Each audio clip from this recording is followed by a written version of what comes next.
এখানে একটা জিনিস আপনারা খেয়াল করবেন, নামাজ আল্লাহর জন্য হয়, মানুষের জন্য হয়। হজ আল্লাহর জন্য মানুষ করে, মানুষকে দেখানোর জন্য করে। যাকাত মানুষ আল্লাহর জন্য দেয়, মানুষকে দেখানোর জন্য দেয়। আর রমজানের রোজা কাউকে দেখানোর জন্য কেউ করে না, কেবলমাত্র আল্লাহর জন্যই করে। ধরে কোন কথা ঠিক কিনা? ইয়া আইয়ুহাল্লাযীনা আমানু يا أيها الذين آمنوا كتب عليكم الصيام كما كتب على الذين من قبلكم لعلكم تتقون إلى آخر الآيات. قال رسول الله صلى الله عليه وسلم الصوم لي وأنا أجزى به وأنا أجزي به وسيق الذين اتقوا ربهم إلى الجنة زمرا حتى إذا جاءوها وفتحت أبوابها فقال لهم خزنتها سلام عليكم طبتم فادخلوها خالدين. আমার ভাতিজা মাওলানা আব্দুল সালাম যুক্তিবাদী সাহেব বললেন যে বগুড়া জেলার মুরব্বী, আসলে আমি মুরব্বী না, যিনি আজকে ইফতার মাহফিলের আয়োজন করেছেন তিনি হচ্ছেন আমাদের বগুড়া জেলার বক্তাগণের সবচাইতে মুরব্বী। এক ওয়াজে আপনারা শুনছেন যে আমি বদরুল রশিদের দাদা। এই হিসাবে আজকে বগুড়া জেলার সবচাইতে মুরব্বী এবং জননন্দিত বক্তা আলহাজ হজরত মাওলানা রুহুল আমিন যুক্তিবাদী সাহেবের আমন্ত্রণে আজকের ইফতার মাহফিলে আল্লাহ তাআলা যিনাকে পরিচালনার দায়িত্ব দান করেছেন, যে সমস্ত আলেম ওলামা এতক্ষণ পর্যন্ত আপনাদের সামনে আলোচনা করেছেন এবং আমার সামনে আল্লাহ যাদেরকে কবুল করেছেন, আমি আমার অন্তরের অন্তঃস্থল থেকে আপনাদের সবাইকে শুভেচ্ছা জ্ঞাপন করছি যে আমাদেরকে তো সবাইকে যেতেই হবে। কি বলেন? যেভাবেই হোক। দুনিয়াতে আমরা এসেছি কি থাকার জন্যে না যাওয়ার জন্যে? যেভাবেই হোক। ওই ডোনাল্ড ট্রাম্পও চলে যাবে, ওই যারা আজকে শক্তির অহংকার করতেছে তারা সকলেই চলে যাবে, কিন্তু আমাদের চলে যাওয়াটা সাধারণভাবে যেন আমরা না যাই, এই জন্যে আল্লাহ কোরআনে বলেছেন ইয়া আইয়ুহাল্লাযীনা আমানুত্তাকুল্লাহা হাক্কা তুকাতিহি ওয়া লা তামুতুন্না ইল্লা ওয়া আনতুম মুসলিমুন। যারা আমাকে বিশ্বাস স্থাপন করেছ, ভয় করতে হবে কার? আপনারা বলেন তো, আমরা 12 মাসের মধ্যে কোন মাসে দিনের বেলায় সবচাইতে আল্লাহকে বেশি ভয় করি? রমজান মাসে রাতের বেলা কিন্তু না, দিনের বেলা। দিনের বেলা আমরা ভয় কেন করি? না, দিনের বেলা আমরা কারা ভয় করি? যারা রোজাদার। এই জন্য আল্লাহ বলতেছেন যারা আমাকে বিশ্বাস স্থাপন করেছ তোমাদের উপরে রমজানের রোজাকে আমি ফরজ করে দিয়েছি। তোমাদের পূর্ববর্তী যারা ছিল তাদের উপরও ফরজ ছিল, কিন্তু এভাবে একমত ছিল না। এখানে আল্লাহ বলতেছেন লাআল্লাকুম তাত্তাকুন, আশা করা যায় তোমরা মুত্তাকি হবে। আপনারা বলেন তো, সেহরি খাওয়ার পর থেকে এ পর্যন্ত আমরা কোনো কিছু খাইছি? ইচ্ছা করলে খাওয়া যেত, কিন্তু কেন খাইনি? কার ভয়ে? আল্লাহর ভয়ে। আমি প্রকাশ্যে এবং গোপনে কোনো জায়গায় খাচ্ছি না রোজা থাকার কারণে। হঠাৎ যদি ওযু করতে করতে এক ফোঁটা পানি অসতর্ক মুহূর্তে আমার গলার মধ্যে যায়, আমি দেইনি কিন্তু হঠাৎ গেছে, আপনি বলেন তো ওই পানিকে আপনি ঢুকি চিবি করবেন? আপনি কি করবেন? ওয়াক ওয়াক করে ফেলে দেওয়ার চেষ্টা করবেন। ফেরেশতারা বলবে আল্লাহ তোমার এই বান্দা যে গলার মধ্যে পানি গেল, এটা তো দুনিয়ার কেউ দেখেনি। এরপরেও এই যে ওয়াক ওয়াক করে এই পানিটা বের করার চেষ্টা করতেছে, কারণ কি? আল্লাহ বললেন লাআল্লাকুম তাত্তাকুন, আশা করা যায় তারা মুত্তাকি হবে। একমাত্র মুত্তাকি হওয়ার আমলের নামই হলো রোজা রাখা। মানে এত ভয় কোনো আমলের মধ্যে নাই। এই যে আমরা নামাজ পড়ি, আপনারা বলেন তো যত ইবাদত আছে সবচাইতে গুরুত্বপূর্ণ ইবাদতের নাম কি? নামাজ। আমরা যদি কোনো ব্যক্তি নামাজ না পড়ি রোজা থাকি, নামাজ পড়ে না রোজা থাকে, এরকম লোক আছে না নাই? নামাজ পড়ে না রোজা আছে, কয় ভাই আমি নামাজ পড়ি না কিন্তু রোজা আছি। কিন্তু হাদিস অনুযায়ী আল্লাহ রাসূলের 4টা হাদিস শোনেন। 1 নম্বর হাদিস হলো লা সলাতা লা ঈমানা, যার নামাজ নাই তার ঈমানই নেই। তাহলে যেই ব্যক্তি নামাজ পড়ে না, রোজা রাখে, তার রোজা হবে? যেরকম হবে। তারপরে বলতেছে বাইনাল আবদি ওয়াল কুফরি তরকুস সালাত, বান্দা আর কাফেরের মধ্যে পৃথক করার জিনিসটার নামই হলো নামাজ। যে ব্যক্তি নামাজ পড়লো সে হলো আল্লাহর বান্দা, যে নামাজ পড়লো না সে হলো কাফের। তাহলে আপনারা বলেন তো, যে ব্যক্তি সেহেরি খালো, ফজরের নামাজ পড়লো না, জোহরের নামাজ পড়লো না, আসর হয়তো পড়লো, ইফতারের কারণে মাগরিব হয়তো ধরলো, মাঝখানটি 2 ওয়াক্ত নামাজ বাদ দিল, তার কি রোজা হলো? তো তাহলে এখানে আমাদের রোজাদারের খেয়াল করতে হবে, শুধু আল্লাহর ভয়ে না খেয়ে থাকার নাম রোজা না। নামাজ যদি আমার রোজার মধ্যে না থাকে, একটা রোজাও আল্লাহর দরবারে কবুল হবে। তাহলে এখন কি বুঝলেন? বাংলাদেশের অধিকাংশ রোজাদারই নামাজ পড়ে না, এটা আমি খেয়াল করে দেখছি, খালি রোজা থাকে। তো যাই হোক, এরপরে দেখেন এই নামাজটা কিন্তু আল্লাহর একটা 1 নম্বর ইবাদত। কয় নম্বর ইবাদত? কিন্তু এই নামাজটা কি মানুষ আল্লাহর জন্য পড়ে? না না না, আল্লাহর জন্যও পড়ে, আবার মানুষকে দেখানোর জন্য কিন্তু অনেক লোক নামাজ পড়ে, যার কারণে আল্লাহ বললেন ফাওয়াইলুল লিল মুসাল্লিন। অনেক মুসল্লি আছে যারা জাহান্নামী হবে, কারণ তারা আল্লাহর জন্য নামাজ পড়ে, মানুষকে দেখানোর জন্য নামাজ পড়ে। এখানে 2টা জিনিস আছে, আল্লাহ এবং মানুষ। যারা হজ করে, টাকা পয়সা যাদের আছে, এই হজগুলো কি মানুষ শুধুমাত্র আল্লাহর জন্য করে? দেখবেন খেয়াল করে, অনেক হাজির নামের আগে আলহাজ না বললে বেজার হয় কি হয় না? তার মানে বোঝা গেল আল্লাহর জন্য হজ করে, আবার মানুষকে দেখানোর জন্য কিন্তু হজ করে। এই যে মানুষ সামর্থ্যবান জাকাত দেয়, আপনারা বলেন তো, এই জাকাত কি মানুষ শুধু আল্লাহর জন্যই দেয়? মানুষকে দেখানোর জন্য কিন্তু জাকাত দেয়। কিভাবে?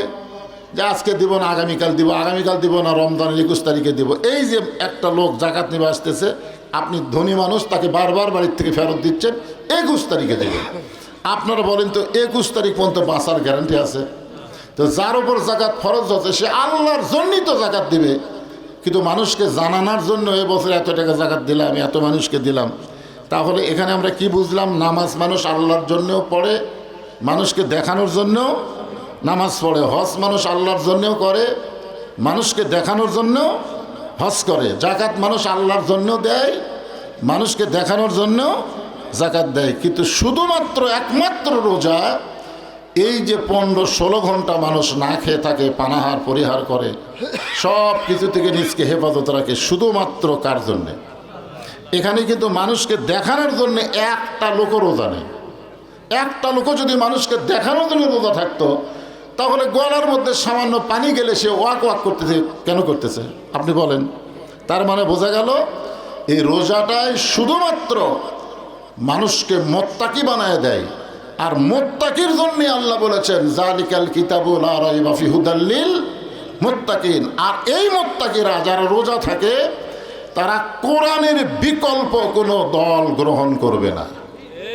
আজকে যারা রোজা আছেন, আপনারা যদি কোরআন ছাড়া মানুষের দল গ্রহণ করেন, তাহলে আপনার রোজাও আল্লাহ কবুল করবে না। কারণ এখানে কি বলতেছে? হুদাল লিল মুত্তাকিন।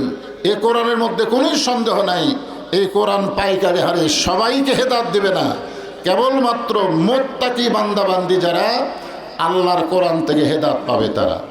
আপনারা বলেন, খুব খেয়াল করে কথাটা শোনেন, তাহলে আমরা রোজাদার হলে কি হব? মুত্তাকি হব। জোরে গান কি হব? আর মুত্তাকি যদি হয়, কি গ্রহণ করব? আল্লাহর কোরআনকে গ্রহণ করব। আমি মুত্তাকি রোজাদার হব, আর মানুষের তৈরি দল করব। আপনি কিয়ামত পর্যন্ত হায়াত পান, আপনার একটা রোজাও কবুল হবে। রোজা যদি কবুল করতে চাই, কোরআনের বিকল্প রাস্তা নাই। আপনারা বলেন তো, রমজান মাসের দাম হলো কি জন্যে? এই কোরআন নাজিল হওয়ার জন্যে। একটা রাতের দাম 1000 মাসের চাইতে বেশি হওয়ার কারণ কি?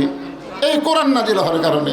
কিন্তু যাদের জন্য আল্লাহ কোরআন নাজিল করলো, আমাদের জন্যই তো আল্লাহ কোরআন নাজিল করলো, তাহলে আমরা যদি সেই কোরআনকে গ্রহণ না করি, তাহলে আপনারা বলেন কোনো লাভ হবে?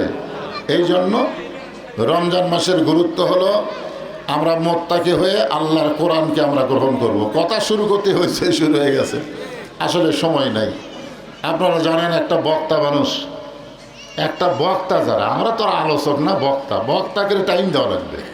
একটা বিষয় ক্লিয়ার করে বুঝাইতে গেলে 10 মিনিট 20 মিনিট কি বুঝাবো? তো যা আপনারা বুঝলেন, এখানে একটা জিনিস আপনারা খেয়াল করবেন, নামাজ আল্লাহর জন্য হয়, মানুষের জন্য হয়। হজ আল্লাহর জন্য মানুষ করে, মানুষকে দেখানোর জন্য করে। জাকাত মানুষ আল্লাহর জন্য দেয়, মানুষকে দেখানোর জন্য দেয়। আর রমজানের রোজা কাউকে দেখানোর জন্য কেউ করে না, কেবলমাত্র আল্লাহর জন্যই করে। ধরে কার কথা ঠিক কিনা? আল্লাহর জন্য যারা রোজা করেছি, আমরা কি বলতে পারি মরা তো লাগবেই, যে কয়দিন জীবিত থাকবো আমরা কোরআনের দল করব? কারা কারা রাজি আছেন একটু আল্লাহকে হাত দেখান তো দেখি। আল্লাহ কবুল করেন। আল্লাহ আজকে রমজান মাসে আমাদের সবাইকে কোরআনের দল হিসাবে কবুল করুন। সকলে বলে আমিন। শরীফ পড়ি আল্লাহুম্মা সাল্লি আলা মুহাম্মাদি ওয়া আলা আলি মুহাম্মাদ কামা সাল্লাইতা আলা ইব্রাহিম ওয়া আলা আলি ইব্রাহিম ইন্নাকা হামিদুম মাজিদ। আল্লাহুম্মা বারিক আলা মুহাম্মাদি ওয়া আলা আলি মুহাম্মাদ কামা বারাকতা আলা ইব্রাহিম ওয়া আলা আলি ইব্রাহিম ইন্নাকা হামিদুম মাজিদ। আল্লাহুম্মা সাল্লি আলা সাইয়্যিদিনা শাফিঈনা নাবিয়িনা মাওলানা মুহাম্মদ ওয়া আলা আলিহি। সবাই ইস্তিগফার ও আস্তাগফিরুল্লাহ রাব্বি মিন কুল্লি যামব। আল্লাহুম্মা আমিন। আল্লাহুম্মা আনতাস সালাম ওয়া মিনকাস সালাম তাবারাকতা ইয়া যাল জালালি ওয়াল ইকরাম। আয় আল্লাহ তাআলা, পবিত্র রজব মাসের চাঁদ ওঠার সঙ্গে সঙ্গে আল্লাহর নবী দোয়া করতেন, আল্লাহুম্মা বারিক লানা ফি রজব ওয়া শাবান ওয়া বাল্লিগনা রমাদান। আল্লাহ রজব শাবানের বরকত দিও, রমজান পর্যন্ত হায়াত বাড়ায়া দাও। আমরা সেই পবিত্র রমজান পেয়েছি আল্লাহ। দেখতে দেখতে আজকে 18টি রমজান আমাদের মাঝ থেকে বিদায় হয়ে চলে গেল। আয় আল্লাহ তাআলা, যেভাবে আপনাকে খুশি করার জন্যে, রাজি করার জন্যে রমজানে রোজা রাখা দরকার ছিল, আমরা সেইভাবে হইতে করতে পারি নাই আল্লাহ। আল্লাহ যেভাবে করা হয়েছে, আল্লাহ মেহেরবানি করে আমাদের ভুল ত্রুটি মাফ করে আমাদের সবগুলো রোজা কবুল করার তৌফিক দিন আল্লাহ। বাকি যে কয়দিন আছে আল্লাহ, সুন্দরভাবে তোমার রোজা যেন পালন করতে পারি, সিয়াম সাধনার মাধ্যমে আল্লাহ কবুল করে নিন আল্লাহ। আমার বড় ভাই মাওলানা আলহাজ রুহুল আমিন যুক্তিবাদী সাহেবের আমন্ত্রণে আজকের এই ইফতার মাহফিলে তোমার হাজারো বান্দা আল্লাহ উপস্থিত হয়েছে আল্লাহ। আল্লাহ কে কোন নিয়ত করে হাত তুলেছে আল্লাহ, মেহেরবানি করে সকলের নেক নিয়ত নেক আশাকে কবুল করে নি। আয় আল্লাহ, জোহরের পর থেকে আলোচনা শুরু হয়েছে আল্লাহ, অনেক আলেম ওলামা আলোচনা করেছে, কোরআন হাদিসের তেলাওয়াত হয়েছে, দোয়া দরুদ হয়েছে আল্লাহ। এর মধ্যে যদি কোনো ত্রুটি হয়, ভুল হয়, আল্লাহ তুমি মাফ করে দিও। যা হাদিয়া মঞ্জুর করো, সোনার মদিনায় নবী পাকের রওজা মোবারকে আল্লাহ তুমি কবুল করে নাও। তামাম আম্বিয়ায়ে কেরাম, আসহাবে কেরাম, তাবিনে কেরাম, তাবিনে কেরাম, তামাম পৃথিবীর মাটির নিচে যত মুমিন মুমিনা শুয়ে আছে আল্লাহ, সকলের আরওয়াহ পরে হাদিয়া কবুল করো আল্লাহ গো। আমরা যারা হাত তুলেছি, আমাদের মধ্যে জনম দুঃখনী মা বাবা যাদের কবরে চলে গেছে আল্লাহ, যাদের মা বাবা আজকে অন্ধকার কবরে আছে, এই রমজান মাসের উসিলায় মা বাবার কবরকে জান্নাতের টুকরা কবুল করেন। আমাদের দাদা দাদি, নানা নানি, আত্মীয় স্বজন, শ্বশুর শাশুড়ি যারা কবরে গেছে আল্লাহ কবরবাসীদের মাফ করে দেন। আজকের মাহফিলের সম্মানিত সভাপতিকে আল্লাহ তুমি কবুল করেন। আলেম ওলামা অনেক এসেছে আল্লাহ, বক্তাগণদেরকে কবুল করেন। খাস করে আমার রুহুল আমিন যুক্তিবাদী আয় আল্লাহ ভাইকে আল্লাহ আপনি কবুল করেন আল্লাহ। তার পরিবারের প্রতি রহমত বরকতের দরজা খুলে দেন। প্রত্যেক বছর এমন করে একটা ইফতারের মাহফিল যেন করতে পারে, এমন ইমানি শক্তি আল্লাহ তাদেরকে দান করে দেন। আয় আল্লাহ, ইফতারের পূর্ব মুহূর্তে আমরা দোয়া করি আল্লাহ, আল্লাহ ইরানকে আল্লাহ হেফাজত করো, বিশ্বের মুসলমানদেরকে আল্লাহ হেফাজত করো আল্লাহ। আমাদের বাংলাদেশে যারা কোরআনের বিরুদ্ধচারণ করতেছে আল্লাহ কোরআনের বিপক্ষে যারা ষড়যন্ত্র করতেছে আল্লাহ তাদের ষড়যন্ত্রকে আল্লাহ নস্যাৎ করে দাও আল্লাহ। হে আল্লাহ, আমি গুনাহগার বলে দোয়া ফিরাই দিও না আল্লাহ। যার দুই কারাত পছন্দ হয় সেই দুই হাতের উসিলায় আজকের ইফতার মাহফিলকে আল্লাহ তুমি কবুল করে নাও। সুবহান রাব্বিকা রাব্বিল ইজ্জাতি আম্মা ইয়াসিফুন ওয়া সালামুন আলাল মুরসালিন আলহামদুলিল্লাহি রাব্বিল আলামিন। ওয়াজাল আখিরাতি কালিমাতুনা ইনদাল মাউতি লা ইলাহা ইল্লাল্লাহু মুহাম্মাদুর রাসূলুল্লাহ সাল্লাল্লাহু আলাইহি ওয়াসাল্লাম। আসসালামু আলাইকুম ওয়া রাহমাতুল্লাহ।